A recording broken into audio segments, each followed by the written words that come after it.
Aadhi's online ക്ലാസ്സിലേക്ക് എല്ലാവർക്കും സ്വാഗതം. ഇന്നത്തെ ക്ലാസ്സിൽ യൂറോപ്യന്മാരുടെ ആഗമനത്തെക്കുറിച്ചാണ് പഠിക്കുന്നത്. Arrival of Europeans. Arrival of Europeans എന്ന ടോപ്പിക്ക് ഡിഗ്രി ലെവൽ പ്രിലിംസിൻ്റെയും 12th ലെവൽ പ്രിലിംസിൻ്റെയും HSA സോഷ്യൽ സയൻസിൻ്റെയും സിലബസിൽ ഉൾപ്പെട്ടിട്ടുള്ളതാണ്. ഈ എക്സാമുകൾ എഴുതുന്നവർക്കെല്ലാം ഈ ഒരു ക്ലാസ് യൂസ്ഫുള്ളാണ്. അതേപോലെ ഡിഗ്രി ലെവൽ പ്രിലിംസിൻ്റെ സിലബസിൽ ഉൾപ്പെട്ടിട്ടുള്ള ക്ലാസ്സുകൾ നേരത്തെ ഈ ചാനലിൽ ചെയ്തിട്ടുണ്ട്. ആ ക്ലാസ്സുകളുടെ ലിങ്കുകൾ ഡിസ്ക്രിപ്ഷനിൽ കൊടുക്കാം. കാണാത്തവർ അതും കൂടെ കാണുക. യൂറോപ്യന്മാരുടെ ആഗമനം. ആധുനിക ഇന്ത്യയുടെ ചരിത്രത്തിന് തുടക്കം കുറിച്ചത് യൂറോപ്യന്മാരുടെ വരവാണ്. ആധുനിക ഇന്ത്യയുടെ ചരിത്രത്തിന് തുടക്കം കുറിച്ചത് യൂറോപ്യന്മാരുടെ ആഗമനമാണ്. ഇന്ത്യയിലെത്തിയ ആദ്യ വിദേശ ശക്തികൾ അറബികളാണ്. ഇന്ത്യയിലെത്തിയ ആദ്യ വിദേശ ശക്തികൾ ആര് എന്ന് ചോദിച്ചാൽ അതിന് ആൻസർ അറബികളാണ്. ഇന്ത്യയിലെത്തിയ ആദ്യ യൂറോപ്യന്മാർ ആര്? ആദ്യ യൂറോപ്യന്മാരാണ് പോർച്ചുഗീസുകാർ. ഇന്ത്യയിലെത്തിയ ആദ്യ യൂറോപ്യന്മാർ പോർച്ചുഗീസുകാരാണ്. ഇന്ത്യയിലെത്തിയ ആദ്യ വിദേശ ശക്തികൾ അറബികൾ. ഇന്ത്യയിലെത്തിയ ആദ്യ യൂറോപ്യന്മാർ പോർച്ചുഗീസുകാർ.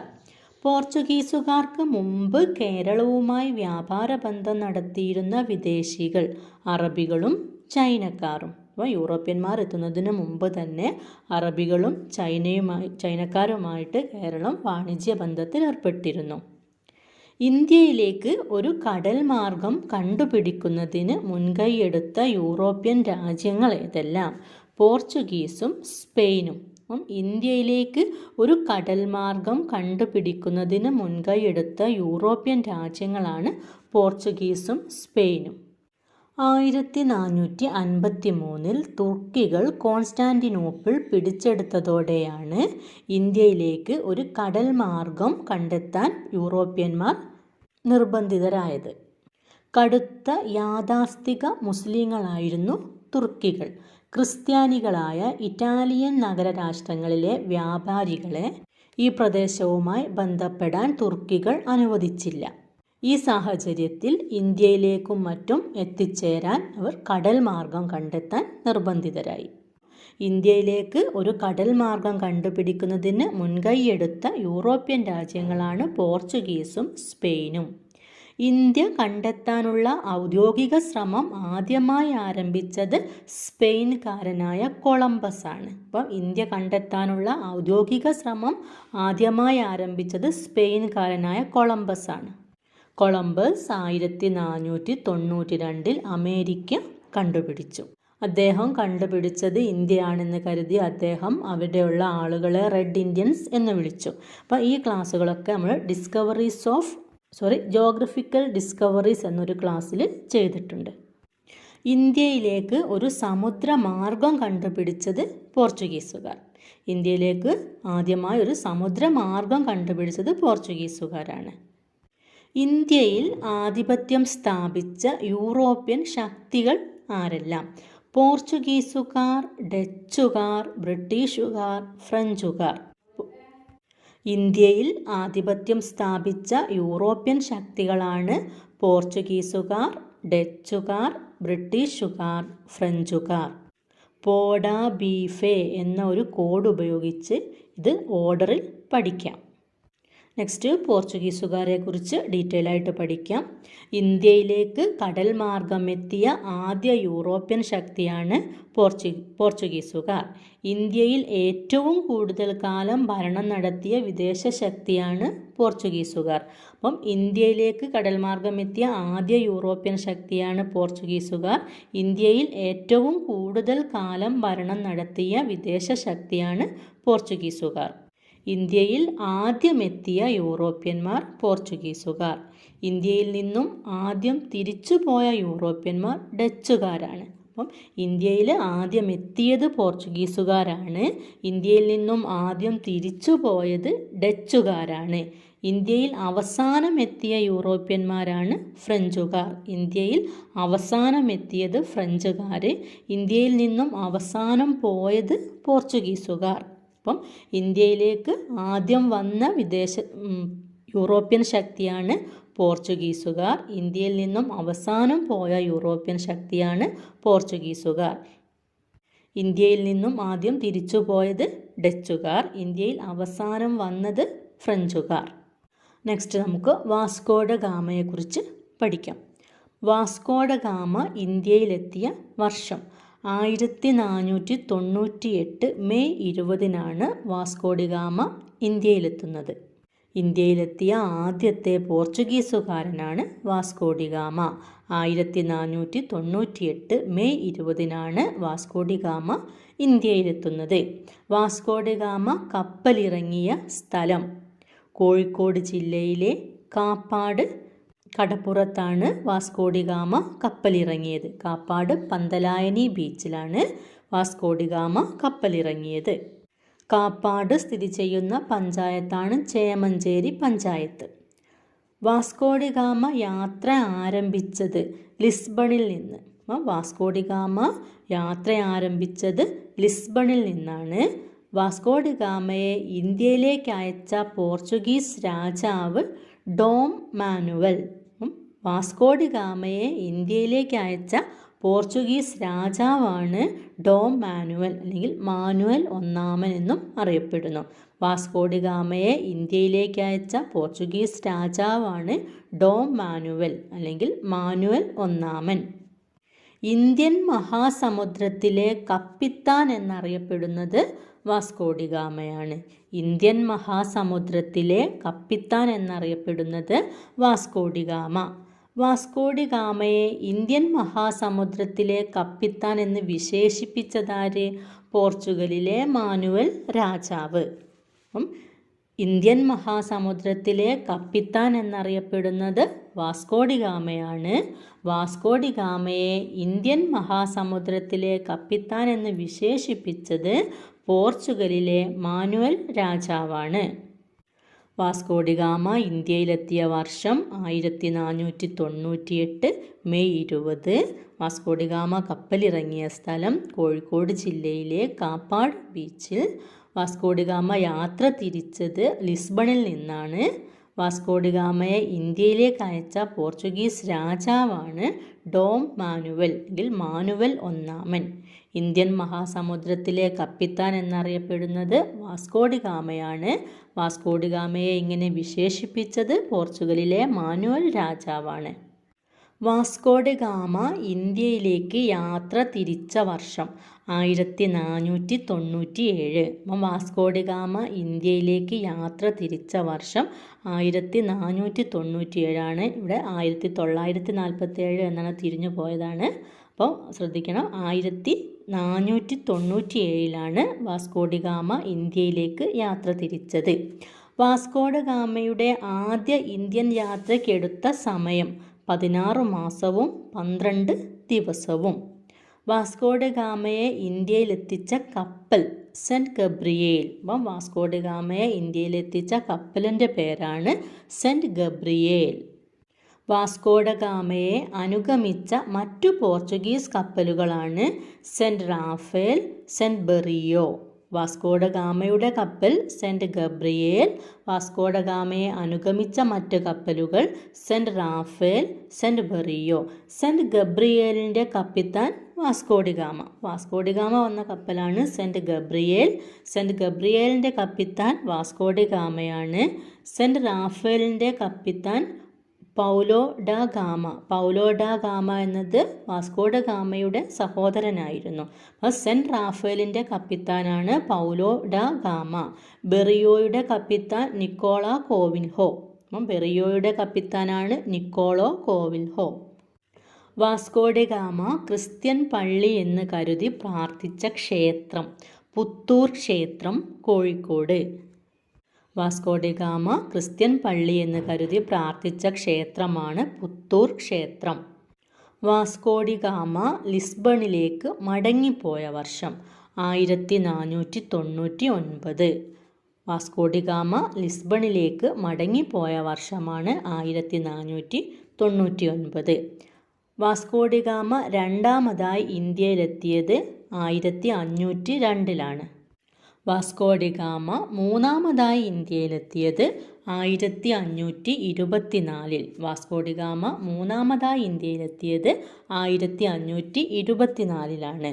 വാസ്കോ ഡി ഗാമ ഇന്ത്യയിലെ പോർച്ചുഗീസ് വൈസ്രോയി ആയി ഇന്ത്യയിലെത്തിയ വർഷമാണ് 1524.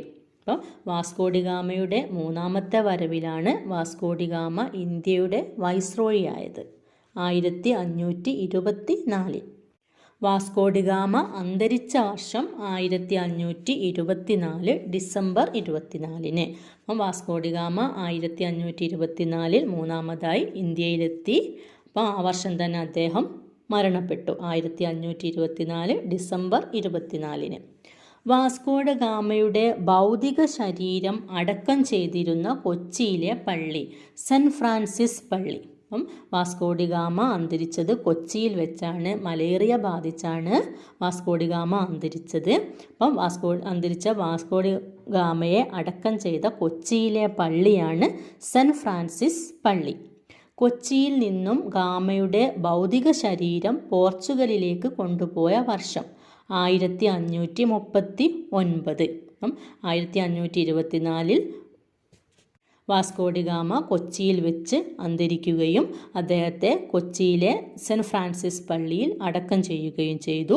പിന്നീട് 1539 അദ്ദേഹത്തിൻ്റെ ഭൗതിക ശരീരം പോർച്ചുഗലിലേക്ക് കൊണ്ടുപോയി. വാസ്കോ ഡി ഗാമയുടെ ഭൗതിക ശരീരം അടക്കം ചെയ്ത പോർച്ചുഗലിലെ പള്ളിയാണ് ജെറോനിമോസ് കത്തീഡ്രൽ. പിന്നീട് ജെറോനിമോസ് കത്തീഡ്രലിൽ അടക്കം ചെയ്തു. വാസ്കോ ഡി ഗാമയെ പരാമർശിക്കുന്ന പോർച്ചുഗീസ് കൃതി ഏത്? ലൂസിയാഡ്സ്. വാസ്കോ ഡി ഗാമയെക്കുറിച്ച് പരാമർശിക്കുന്ന പോർച്ചുഗീസ് കൃതിയാണ് ലൂസിയാഡ്സ്. ലൂസിയാഡ്സ് എന്ന കൃതി രചിച്ചത് കമീനിയൻസ് ആണ് ലൂസിയാഡ്സ് എന്ന കൃതി രചിച്ചത്. വാസ്കോ ഡി ഗാമയെക്കുറിച്ച് പരാമർശിക്കുന്ന പോർച്ചുഗീസ് കൃതിയാണ് ലൂസിയാഡ്സ്. വാസ്കോ ഡി ഗാമയുടെ പേരിൽ സ്ഥലമുള്ള സംസ്ഥാനമാണ് ഗോവ. അപ്പോൾ ഗോവയിലാണ് വാസ്കോ ഡി ഗാമയുടെ പേരിൽ സ്ഥലമുള്ളത്. ഗാമയുടെ കപ്പൽ എന്ന കൃതി രചിച്ചതാര്? പി കുഞ്ഞിരാമൻ നായർ. ഗാമയുടെ കപ്പൽ എന്ന കൃതി രചിച്ചത് പി കുഞ്ഞിരാമൻ നായരാണ്. നെക്സ്റ്റ് നമ്മൾ പഠിക്കുന്നത് പെട്രോ അൽവാരിസ് കബ്രാളിനെ കുറിച്ചാണ്. അപ്പം വാസ്കോ ഡി ഗാമയെ തുടർന്ന് ഇന്ത്യയിലെത്തിയ പോർച്ചുഗീസ് നാവികനാണ് പെട്രോ അൽവാരിസ് കബ്രാൾ. അപ്പം വാസ്കോ ഡി ഗാമയെ തുടർന്ന് ഇന്ത്യയിലെത്തിയ പോർച്ചുഗീസ് നാവികനാര്? Pedro Alvares Cabral. Pedro Alvares Cabral ഇന്ത്യയിലെത്തിയ വർഷം 1500. അപ്പം 1500 പെട്രോ അൽവാരിസ് കബ്രാൾ ഇന്ത്യയിലെത്തുന്നത്. കബ്രാൾ ഇന്ത്യയിൽ കപ്പലിറങ്ങിയ സ്ഥലം കോഴിക്കോട്. കൊച്ചിയിൽ പണ്ടകശാല സ്ഥാപിച്ചത് പെട്രോ അൽവാരിസ് കബ്രാളാണ്. Next Francisco de Almeida. Francisco de Almeida ഇന്ത്യയിലെ ആദ്യ പോർച്ചുഗീസ് വൈസ്രോയിയാണ് ഫ്രാൻസിസ്കോ ഡി അൽമേഡ. ഇന്ത്യയിലെ ആദ്യത്തെ പോർച്ചുഗീസ് വൈസ്രോയിയാണ് ഫ്രാൻസിസ്കോ ഡി അൽമേഡ. 1505 മുതൽ 1509 വരെയായിരുന്നു ഫ്രാൻസിസ്കോ ഡി അൽമേഡ വൈസ്രോയി ആയിരുന്നത്. അപ്പം ഇന്ത്യയിലെ ആദ്യത്തെ Portuguese viceroy Francisco de Almeida.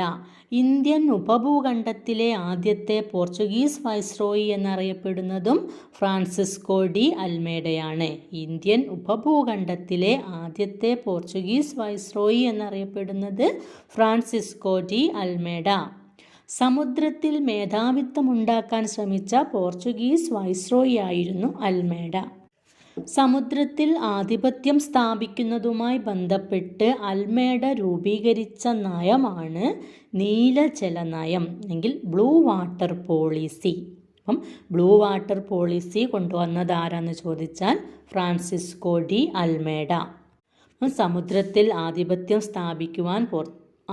സ്ഥാപിച്ച പോർച്ചുഗീസ് വൈസ്രോയിയാണ് ഫ്രാൻസിസ്കോ ഡി അൽമേഡ. അപ്പം ഇതിനു വേണ്ടി അദ്ദേഹം കൊണ്ടുവന്ന നയമാണ് ബ്ലൂ വാട്ടർ പോളിസി എന്ന് അറിയപ്പെടുന്നത്. ബ്ലൂ വാട്ടർ പോളിസി ആരുമായി ബന്ധപ്പെട്ടിരിക്കുന്നു? Francisco de Almeida. കണ്ണൂരിലെ സെൻറ്റ് ആഞ്ചലോസ് കോട്ട പണി കഴിപ്പിച്ച വ്യക്തിയാണ് ഫ്രാൻസിസ്കോ ഡി അൽമേഡ. കണ്ണൂരിലെ സെൻറ്റ് ആഞ്ചലോസ് കോട്ട പണി കഴിപ്പിച്ചത് Francisco de Almeida. Next, Albuquerque. ഇന്ത്യയിലെ രണ്ടാമത്തെ പോർച്ചുഗീസ് വൈസ്രോയിയാണ് അൽബുക്കർക്ക്. അപ്പം ഇന്ത്യയിലെ രണ്ടാമത്തെ പോർച്ചുഗീസ് വൈസ്രോയിയാണ് അൽബുക്കർക്ക്. 10th പ്രിലിമിനറി എക്സാമിന് ചോദിച്ച ക്വസ്റ്റ്യനാണ് ഇന്ത്യയിലെ രണ്ടാമത്തെ പോർച്ചുഗീസ് വൈസ്രോയി ആര്? അൽബുക്കർക്ക്. ഇന്ത്യയിലെ ഏറ്റവും ശക്തനായ പോർച്ചുഗീസ് വൈസ്രോയി ആയിരുന്നു അൽബുക്കർക്ക്.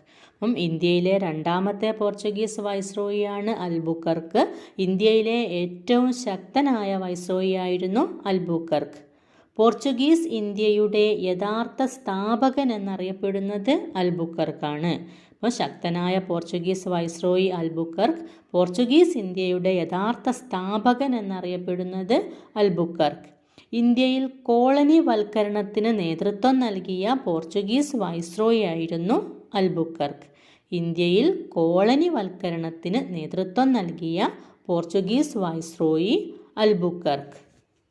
സങ്കരവാസ സങ്കേതങ്ങൾ അല്ലെങ്കിൽ മിക്സഡ് കോളനി സിസ്റ്റം സ്ഥാപിച്ച പോർച്ചുഗീസ് വൈസ്രോയി ആയിരുന്നു അൽബുക്കർക്ക്. മിക്സഡ് കോളനി സിസ്റ്റം എന്നത് എന്താണ്? പോർച്ചുഗീസ് കേരള വിവാഹ ബന്ധത്തെ പ്രോത്സാഹിപ്പിച്ച ഒരു സിസ്റ്റമായിരുന്നു mixed colony system. Portuguese Kerala വിവാഹത്തെ, പോർച്ചുഗീസുകാരും കേരളത്തിലെ സ്ത്രീകളും തമ്മിലുള്ള വിവാഹത്തെ പ്രോത്സാഹിപ്പിച്ചുകൊണ്ട് അൽബുക്കർക്ക് രൂപം നൽകിയ ഒരു സിസ്റ്റമായിരുന്നു mixed colony system. Mixed colony system സ്ഥാപിച്ച വൈസ്രോയി അൽബുക്കർക്ക്. പോർച്ചുഗീസുകാരുടെ ആദ്യകാല ആസ്ഥാനം കൊച്ചി. പോർച്ചുഗീസുകാരുടെ ആദ്യകാല ആസ്ഥാനമായിരുന്നു കൊച്ചി. പോർച്ചുഗീസുകാരുടെ ആസ്ഥാനം കൊച്ചിയിൽ നിന്നും ഗോവയിലേക്ക് മാറ്റിയ വൈസ്രോയി ആര്? അൽബുക്കർക്ക്. പോർച്ചുഗീസുകാരുടെ ആദ്യകാല ആസ്ഥാനം കൊച്ചിയായിരുന്നു. പിന്നീട് കൊച്ചിയിൽ നിന്നും ഗോവയിലേക്ക് ആസ്ഥാനം മാറ്റിയ വൈസ്രോയി ആയിരുന്നു അൽബുക്കർക്ക്. 1510 ബീജാപ്പൂർ സുൽത്താനിൽ നിന്നും ഗോവ പിടിച്ചെടുത്ത പോർച്ചുഗീസ് വൈസ്രോയി അൽബുക്കർക്ക്. 1510 ബീജാപ്പൂർ സുൽത്താനിൽ നിന്നും ഗോവ പിടിച്ചെടുത്ത പോർച്ചുഗീസ് വൈസ്രോയി ആയിരുന്നു അൽബുക്കർക്ക്. പോർച്ചുഗീസുകാരുടെ ഇന്ത്യയിലെ പ്രധാന കേന്ദ്രമായിരുന്നു ഗോവ. പോർച്ചുഗീസുകാരുടെ ഇന്ത്യയിലെ പ്രധാന കേന്ദ്രമാണ് ഗോവ. പോർച്ചുഗീസുകാരിൽ നിന്നും ഗോവ മോചിപ്പിച്ചത് 1961. പോർച്ചുഗീസുകാരുടെ കയ്യിൽ നിന്നും ഗോവയെ മോചിപ്പിച്ചത് 1961. യൂറോപ്യൻ സൈന്യത്തിൽ ആദ്യമായി ഇന്ത്യക്കാരെ ഉൾപ്പെടുത്തിയ വൈസ്രോയി ആര്? അൽബുക്കർക്ക്. യൂറോപ്യൻ സൈന്യത്തിൽ ആദ്യമായി ഇന്ത്യക്കാരെ ഉൾപ്പെടുത്തിയ വൈസ്രോയിയാണ് അൽബുക്കർക്ക്. ഇന്ത്യയിലെ പോർച്ചുഗീസ് അധീന പ്രദേശങ്ങളിൽ സതി നിരോധിച്ച വൈസ്രോയി ആര്? അൽബുക്കർക്ക്. ഇന്ത്യയിലെ പോർച്ചുഗീസ് അധീന പ്രദേശങ്ങളിൽ സതി നിരോധിച്ച വൈസ്രോയി ആയിരുന്നു അൽബുക്കർക്ക്. വിജയനഗര സാമ്രാജ്യവുമായി വ്യാപാര ഉടമ്പടി ഒപ്പുവെച്ച പോർച്ചുഗീസ് വൈസ്രോയി ആയിരുന്നു അൽബുക്കർക്ക്. വിജയനഗര സാമ്രാജ്യവുമായി വ്യാപാര ഉടമ്പടി ഒപ്പുവെച്ച പോർച്ചുഗീസ് വൈസ്രോയി അൽബുക്കർക്ക്. ഗോവയിൽ വെച്ച് അന്തരിച്ച പോർച്ചുഗീസ് വൈസ്രോയി അൽബുക്കർക്ക്. ഇന്ത്യയിലെ പോർച്ചുഗീസ് അധീന പ്രദേശങ്ങളിൽ സതി നിരോധിച്ചത് അൽബുക്കർക്ക്. വിജയനഗര സാമ്രാജ്യവുമായി വ്യാപാര ഉടമ്പടി ഒപ്പുവെച്ച പോർച്ചുഗീസ് വൈസ്രോയി അൽബുക്കർക്ക്. ഗോവയിൽ വെച്ച് അന്തരിച്ച Portuguese viceroy Albuquerque. Next, Manuel കോട്ടയെക്കുറിച്ചാണ് പഠിക്കുന്നത്. അപ്പം ഇമ്പോർട്ടൻ്റ് ആണ് മാനുവൽ കോട്ടയെക്കുറിച്ചുള്ള കാര്യങ്ങൾ. ഇന്ത്യയിൽ യൂറോപ്യന്മാർ നിർമ്മിച്ച ആദ്യ കോട്ടയാണ് മാനുവൽ കോട്ട. ഇന്ത്യയിൽ യൂറോപ്യന്മാർ നിർമ്മിച്ച ആദ്യ കോട്ട മാനുവൽ കോട്ട. മാനുവൽ കോട്ട നിർമ്മിച്ച വർഷം 1503. മാനുവൽ കോട്ട നിർമ്മിച്ച വർഷമാണ് 1503. മാനുവൽ കോട്ട സ്ഥിതി ചെയ്യുന്നത് കൊച്ചിയിലാണ്. മാനുവൽ കോട്ട അറിയപ്പെടുന്ന മറ്റു പേരുകളാണ് പള്ളിപ്പുറം കോട്ട, വൈപ്പിൻ കോട്ട, ആയിക്കോട്ട, അഴീക്കോട്ട എന്നിങ്ങനെ. ഇന്ത്യയിൽ യൂറോപ്യൻ നിർമ്മിതികളിൽ ഏറ്റവും പഴയത് എന്ന് കണക്കാക്കപ്പെടുന്നത് മാനുവൽ കോട്ടയാണ്. ഇന്ത്യയിൽ യൂറോപ്യന്മാർ നിർമ്മിച്ച ആദ്യ കോട്ടയാണ് മാനുവൽ കോട്ട. മാനുവൽ കോട്ട നിർമ്മിച്ച വർഷം 1503. മാനുവൽ കോട്ട സ്ഥിതി ചെയ്യുന്നത് കൊച്ചിയിൽ. മാനുവൽ കോട്ട അറിയപ്പെടുന്ന മറ്റു പേരുകൾ പള്ളിപ്പുറം കോട്ട, വൈപ്പിൻ കോട്ട, ആയിക്കോട്ട, അഴീക്കോട്ട. ഇന്ത്യയിൽ യൂറോപ്യൻ നിർമ്മിതികളിൽ ഏറ്റവും പഴയത് എന്ന് കണക്കാക്കുന്നത് മാനുവൽ കോട്ടയാണ്. ഇന്ത്യയിലെ പോർച്ചുഗീസ് അധീന പ്രദേശങ്ങൾ: ഗോവ, ദാമൻ ദിയു, ദാദ്ര നാഗർ ഹാവേലി. ഇന്ത്യയിലെ പോർച്ചുഗീസ് അധീന പ്രദേശങ്ങളാണ് ദാമൻ ദിയു, ദാദ്ര നാഗർ ഹാവേലി, ഗോവ.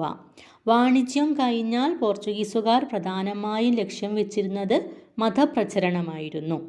പോർച്ചുഗീസുകാരുടെ പതനത്തിനു കാരണമായി പറയുന്നതും അവരുടെ മതനയമായിരുന്നു.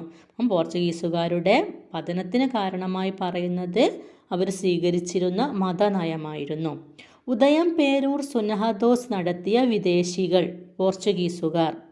ഉദയംപേരൂർ സുനഹദോസ് നടത്തിയ വിദേശികൾ പോർച്ചുഗീസുകാരാണ്. ഉദയംപേരൂർ സുനഹദോസ് നടത്തിയ വർഷം 1599. ഇയർ ഇമ്പോർട്ടൻ്റ് ആണ്, 1599. ഉദയംപേരൂർ സുനഹദോസിന് അധ്യക്ഷത വഹിച്ചത് archbishop Alex de Menezes. Udayamperoor സുനഹദോസിന് അധ്യക്ഷത വഹിച്ചത് archbishop Alex de Menezes ആണ്. പോർച്ചുഗീസുകാരുടെ മതനയത്തിനെതിരെ കേരളത്തിലെ സുറിയാനി ക്രിസ്ത്യാനികൾ നടത്തിയ സമരം കൂനൻ കുരിശു സത്യം. പോർച്ചുഗീസുകാരുടെ മതനയത്തിനെതിരെ കേരളത്തിലെ സുറിയാനി ക്രിസ്ത്യാനികൾ നടത്തിയ സമരമാണ് കൂനൻ കുരിശു സത്യം. കൂനൻ കുരിശു സത്യം നടന്ന വർഷം 1653. ഇയർ ഇമ്പോർട്ടൻ്റ് ആണ്, 1653 കൂനൻ കുരിശു സത്യം നടക്കുന്നത്.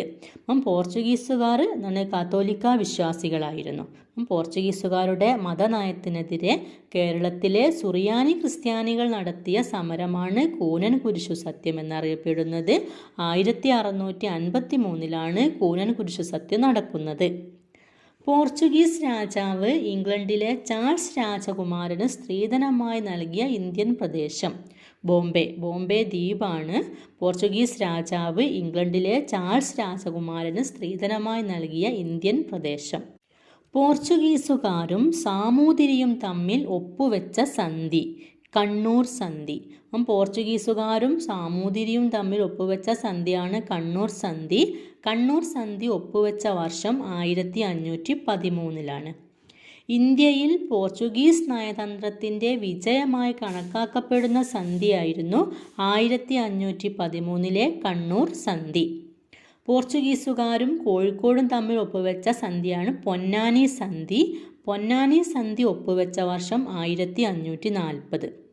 കണ്ണൂർ സന്ധി ഒപ്പുവെച്ച വർഷം 1513. പൊന്നാനി സന്ധി ഒപ്പുവെച്ചത് 1540.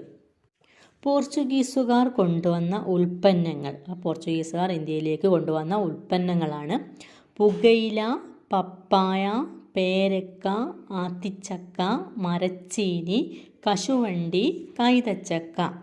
പോർച്ചുഗീസുകാർ ഇന്ത്യയിലേക്ക് കൊണ്ടുവന്ന ഉൽപ്പന്നങ്ങളായിരുന്നു പുകയില, പപ്പായ, പേരക്ക, ആത്തിച്ചക്ക, മരച്ചീനി, കശുവണ്ടി, കൈതച്ചക്ക എന്നിവ. ഇന്ത്യയിൽ ശാസ്ത്രീയ കൃഷി സമ്പ്രദായം ആവിഷ്കരിച്ചത് പോർച്ചുഗീസുകാരാണ്. ഇന്ത്യയിൽ ശാസ്ത്രീയ കൃഷി സമ്പ്രദായം ആവിഷ്കരിച്ചത് പോർച്ചുഗീസുകാരാണ്. ഇന്ത്യയിൽ നിന്നുള്ള കയറ്റുമതിയിൽ കയർ ഒരു പ്രധാന ഉൽപ്പന്നമായത് പോർച്ചുഗീസ് കാലഘട്ടത്തിലാണ്.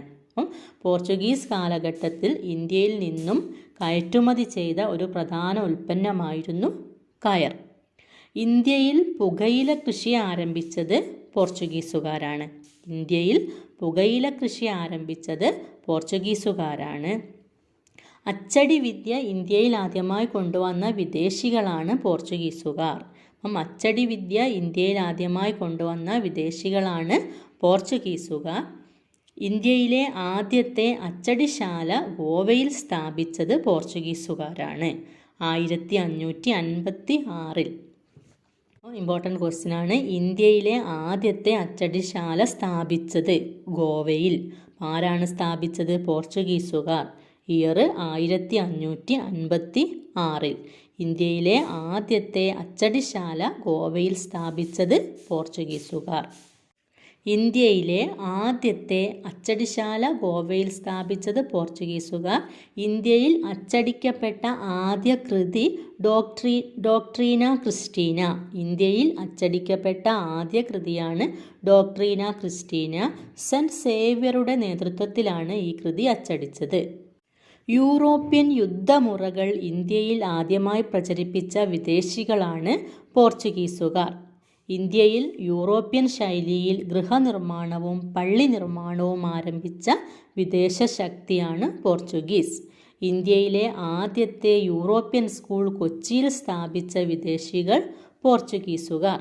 കേരളീയ മാതൃകയിൽ കൊച്ചി രാജാവിന് പോർച്ചുഗീസുകാർ പണിതുകൊടുത്ത കൊട്ടാരമാണ് മട്ടാഞ്ചേരി കൊട്ടാരം 1555. മട്ടാഞ്ചേരി കൊട്ടാരം പണിതത് പോർച്ചുഗീസുകാരാണ്. കേരളീയ മാതൃകയിൽ കൊച്ചി രാജാവിന് പോർച്ചുഗീസുകാർ പണിതുകൊടുത്ത കൊട്ടാരമാണ് മട്ടാഞ്ചേരി കൊട്ടാരം. ആദ്യത്തെ യൂറോപ്യൻ സ്കൂൾ സ്ഥാപിച്ചത് കൊച്ചിയിലാണ്. പോർച്ചുഗീസുകാരാണ് സ്ഥാപിച്ചത്. പോർച്ചുഗീസുകാർ കൊച്ചി രാജാവിന് പണിതുകൊടുത്ത കൊട്ടാരമാണ് മട്ടാഞ്ചേരി കൊട്ടാരം. ഈ മട്ടാഞ്ചേരി കൊട്ടാരം 1663 ഡച്ചുകാർ പുതുക്കി പണിതു. ഡച്ചുകാർ പുതുക്കി പണിതതിനാൽ അത് പിന്നീട് ഡച്ച് കൊട്ടാരമെന്ന് അറിയപ്പെട്ടു.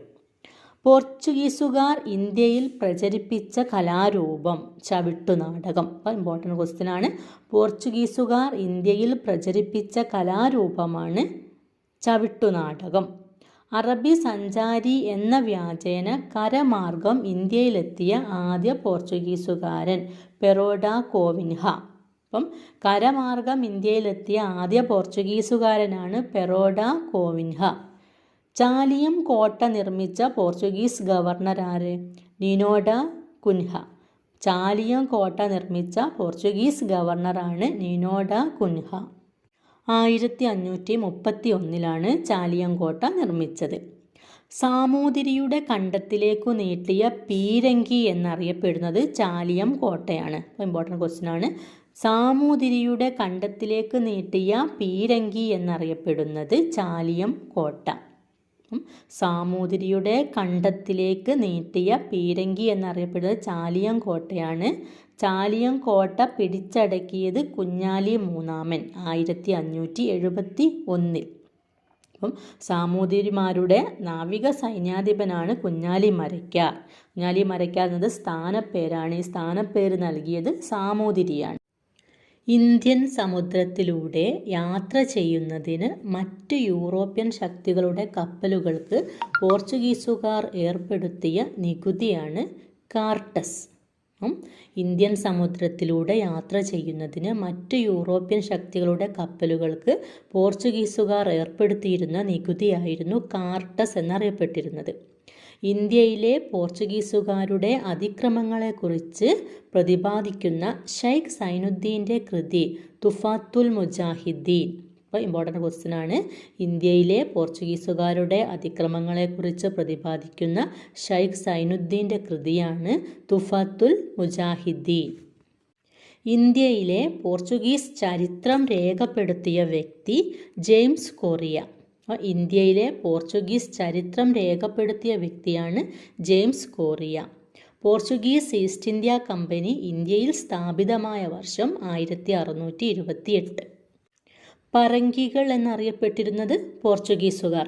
പോർച്ചുഗീസുകാരാണ് പറങ്കികൾ എന്ന് അറിയപ്പെട്ടിരുന്നത്. പരന്ത്രീസുകാർ എന്നറിയപ്പെട്ടിരുന്നത് ഫ്രഞ്ചുകാർ. ലന്തക്കാർ എന്നറിയപ്പെട്ടിരുന്നത് ഡച്ചുകാർ. ബിലാത്തികൾ ബ്രിട്ടീഷുകാർ. ഷീമക്കാർ ബ്രിട്ടീഷുകാർ. മൂറുകൾ എന്നറിയപ്പെട്ടത് അറബികൾ. പറങ്കികൾ എന്നറിയപ്പെട്ടിരുന്നത് പോർച്ചുഗീസുകാരാണ്. ഫ്രഞ്ചുകാർ അറിയപ്പെട്ടിരുന്നത് പരന്ത്രീസുകാർ. ലന്തക്കാർ എന്നറിയപ്പെട്ടത് ഡച്ചുകാർ. ബ്രിട്ടീഷുകാർ അറിയപ്പെട്ടിരുന്ന പേരുകളായിരുന്നു ബിലാത്തികളെന്നും ഷീമക്കാർ എന്നും. മൂറുകൾ എന്നറിയപ്പെട്ടിരുന്നത് അറബികൾ. നെക്സ്റ്റ്, പോർച്ചുഗീസ് സ്വാധീന ഫലമായി മലയാളത്തിൽ രൂപം കൊണ്ട പദങ്ങൾ: ലേലം, ഫാക്ടറി, കൊന്ത, വികാരി, കുമ്പസാരം, ജനൽ, മേശ, കസേര, ബെഞ്ച്, വരാന്ത, വിജാഗിരി, അലമാര, ചായ, മേസ്തിരി, കുശിനി, മുറം. ഇവയെല്ലാം പോർച്ചുഗീസ് സ്വാധീന ഫലമായി മലയാളത്തിൽ രൂപം കൊണ്ട പദങ്ങളാണ്. ഇത്രയുമാണ് പോർച്ചുഗീസുകാരെക്കുറിച്ചുള്ള പ്രധാന വസ്തുതകൾ. അപ്പോൾ നെക്സ്റ്റ് ക്ലാസ്സിൽ ഡച്ചുകാരെക്കുറിച്ചും ഫ്രഞ്ചുകാരെക്കുറിച്ചും ബ്രിട്ടീഷുകാരെക്കുറിച്ചും പഠിക്കാം. അപ്പോൾ നിങ്ങൾക്ക് ഈ ഒരു ക്ലാസ് ഇഷ്ടപ്പെട്ടുവെങ്കിൽ ലൈക്ക് ചെയ്യുക. ചാനൽ സബ്സ്ക്രൈബ് ചെയ്തിട്ടില്ലെങ്കിൽ സബ്സ്ക്രൈബ് ചെയ്യുക. നിങ്ങളുടെ അഭിപ്രായങ്ങൾ അറിയിക്കുക. Thank you for watching my channel.